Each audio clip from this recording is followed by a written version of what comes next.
नमस्कार बच्चों। आज कक्षा 12 का अध्याय फर्स्ट साझेदारी का सामान्य परिचय, जिसके बारे में मैं आपको कुछ सामान्य बातें बताऊंगी। जैसे लाभ कमाने के उद्देश्य से जब दो या दो से अधिक व्यक्ति, ध्यान दीजिए, दो या दो से अधिक व्यक्ति मिलकर कोई वैधानिक कार्य करते हैं उसे हम क्या कहेंगे? साझेदारी। ये सामान्य परिभाषा हुई साझेदारी की। दो या दो से अधिक व्यक्ति, देखिए यदि एक व्यक्ति होता है तो वो कौन सा व्यापार कहलाता है? एकल व्यापार। लेकिन जब दो या दो से अधिक व्यक्ति मिलकर कोई वैधानिक कार्य करते, वैधानिक से मतलब समझिए आप ऐसा कार्य जो हमारे कानून के द्वारा मान्यता प्राप्त है, तो वैधानिक कार्य करते हैं उसे हम साझेदारी कहते हैं। इसकी इम्पोर्टेंट परिभाषा जो आपके सामने है वो है भारतीय साझेदारी अधिनियम। कौन सा है? 1932। ध्यान दीजिएगा, भारतीय साझेदारी अधिनियम 1932 की धारा 4। बहुत बार प्रश्न में पूछा जाता है भारतीय साझेदारी अधिनियम की धारा का कौन सी है, जो वो है 1932।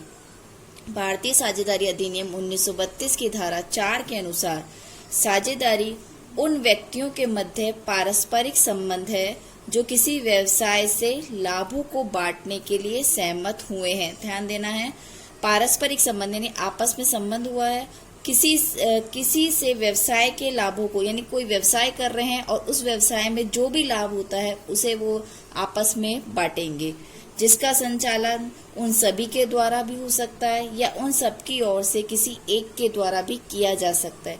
देखो, व्यापार जब करोगे तब दो या दो से अधिक व्यक्ति होंगे, लेकिन व्यापार का संचालन यानी व्यापार चलाने का कार्य एक व्यक्ति के द्वारा किया जा सकता है। तो अब एक है साझेदारी की आवश्यकता। साझेदारी की आवश्यकता क्यों महसूस की गई? सबसे पहला है एकाकी व्यापार, यानी जो एक व्यक्ति व्यापार करता है, एकाकी व्यापार की कमियों को दूर करने के लिए। देखो, एक व्यक्ति है व्यापार कर रहा है, हो सकता है उसे घरेलू कार्य के लिए शहर से बाहर जाना पड़े या कहीं और घर पे भी कोई कार्य आ जाए तो उसे अपनी दुकान बंद करनी पड़ेगी। लेकिन ये इन्हीं कमियों को दूर करने के लिए, एकाकी व्यापार की कमियों को दूर करने के लिए। कमियां कैसे हुई? पूंजी, एक व्यक्ति कम पूंजी लगाएगा तो ये कमी आ गई। कार्यकुशलता, अनुभव आदि की पूर्ति करने के लिए साझेदारी की आवश्यकता होती, यानी इन सब कमियों को दूर करने के लिए, एकाकी व्यापारी की कमियों को दूर करने के लिए, जैसे पूंजी हो गई, कार्यकुशलता, अनुभव आदि की पूर्ति करने के लिए कि ये सब हमें मिले, उसके लिए हमें साझेदारी की आवश्यकता होती है। अब हम पढ़ेंगे साझेदारी की विशेषताएं। सबसे पहली विशेषता जो परिभाषा में भी आई थी, मैंने पहले भी बताया, दो या दो से अधिक व्यक्ति, यानी दो या दो से अधिक व्यक्ति होंगे व्यापार करते समय। साझेदारी की स्थापना के लिए अनुबंध करने योग्य कम से कम व्यक्तियों का होना आवश्यक है। भारतीय साझेदारी अधिनियम में अधिकतम वर्तमान में संख्या कितनी दे रखी है? 50, यानी दो तो मिनिमम है और अधिकतम कितनी संख्या होती है? 50। दो या दो से अधिक व्यक्तियों का होना साझेदारी की मुख्य विशेषता है। दूसरी विशेषता हम पढ़ते हैं अनुबंध या समझौता, जिसे हम कहेंगे एग्रीमेंट। अनुबंध या समझौता। साझेदारी का जन्म केवल ठहराव करके ही होता है। साझेदारी अधिनियम की धारा 5 में यह स्पष्ट है कि साझेदारी का जन्म अनुबंध यानी किसी एग्रीमेंट से ही होता है, किसी स्थिति के कारण नहीं।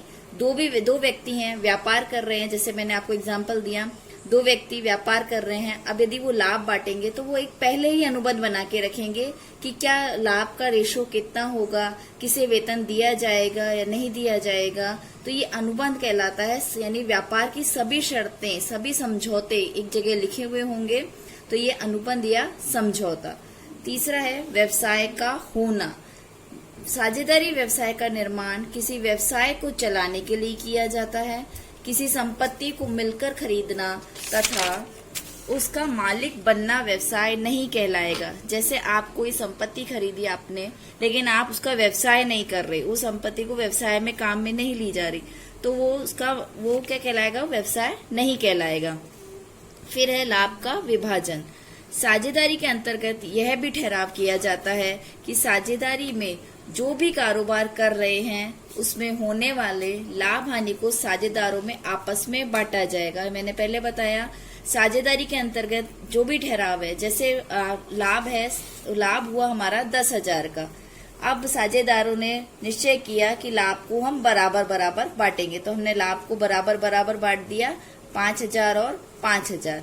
यही रेशो यदि हम साझेदारों ने कहा हम बांटेंगे 2 या 3 में, आई बात समझ में? पहले ही निर्धारित किया जाएगा 1:1, तो लाभ यानी बराबर लाभ बांट दिया 5,000 और 5,000। यही रेशो कहा 2 और 3 में, तो हम लाभ को कैसे बांटेंगे? 2 और 3 रेशो में, 2:3 लाभ दिया जाएगा, यानी ए पार्टनर को दूसरा हिस्सा और बी पार्टनर को तीसरा हिस्सा दिया जाएगा। अब है स्वामी और एजेंट का संबंध। प्रत्येक साझेदार अपने फर्म का एजेंट भी है और स्वामी भी। प्रत्येक साझेदार अपनी फर्म का एजेंट भी है और स्वामी भी, यानी वो कार्यकर्ता भी है और उसका मालिक भी है। साझेदारों के उत्तरदायित्व। सभी साझेदार मिलकर फर्म का संचालन कर सकते हैं। देखिए, जितने भी साझेदार हैं या तो सभी मिलकर फर्म का संचालन करें या उनकी तरफ से कोई एक व्यक्ति या अधिक साझेदार मिलकर संचालन कर सकते हैं।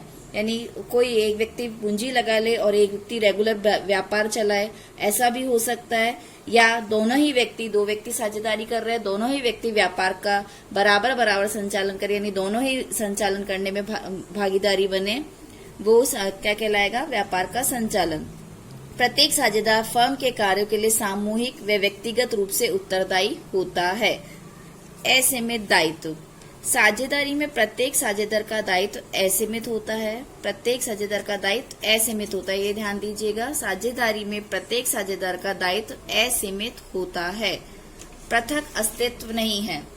साझेदारी का साझेदारों से पृथक अस्तित्व नहीं है, अतः फर्म से संबंधित सभी अनुबंध फर्म पर लागू होने के साथ साथ प्रत्येक साझेदार पर भी सामूहिक और व्यक्तिगत रूप से लागू होते हैं। पृथक अस्तित्व नहीं है, साझेदारों का पृथक अस्तित्व नहीं होता है, कभी भी पृथक अस्तित्व नहीं होता। यानी जो साझेदार का कार्य है वो साझेदारों ने मिलकर किया, उन सभी की जिम्मेदारी सभी साझेदार मिलकर उठाएंगे।